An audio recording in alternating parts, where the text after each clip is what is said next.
Hello, नमस्कार. मी प्रतीक्षा आणि प्रतीक्षाच होममध्ये तुमच्या सर्वांचं स्वागत आहे. तर झाली आहे सकाळ, युगा उठली आहे, खेळती आहे आणि बघा आमच्या घरामध्ये सगळा पसाराच पसारा, राडाच राडा दिसतोय. कारण कलरिंगचं काम चालू आहे. पुट्टी प्रायमर मारण्यामुळे एवढा धूळ झाली आहे सगळीकडे की विचारूच नका.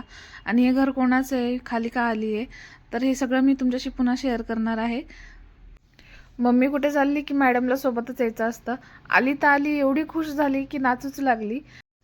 थोडं खाली खेळली की चल बाई म्हटलं. मम्मी मम्मी करून बोलू लागली. तर बघते तर काय, मला वाटलं वर जायचं, पण म्हणती नाही खाली जायचं. खाली कशीबशी आणली तिला वर. आणलाय आत्यानी भाजीपाला. आता त्यांनी उडत होत्या फ्रीजमध्ये काही ठेवत. भूक तर खूप लागली आहे, काय करावं म्हणून प्रश्न पडलाय. कुकर लावलाय, बटाटे उडायला ठेवलेत, पीठ मळून घेतले. मग म्हणलं जाऊ द्या, आज युगाचे फेवरेट आलू पराठेच करावे आणि म्हणलं तुम्हाला ही रेसिपी शेअर करावी.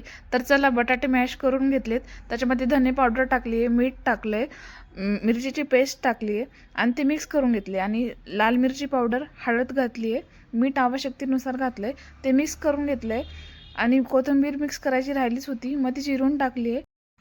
पोळीचं पीठ घेतलंय, गोल उंडा केलाय आणि पुरणपोळीसारखं त्यात पुरण जसं भरतो तसं बटाट्याचं सारण भरलंय. आणि छान त्याचं तोंड बंद करून घ्यायचंय, गोल गोल गोल फिरवायचंय आणि वरती तोंड त्याचं दाबायचंय.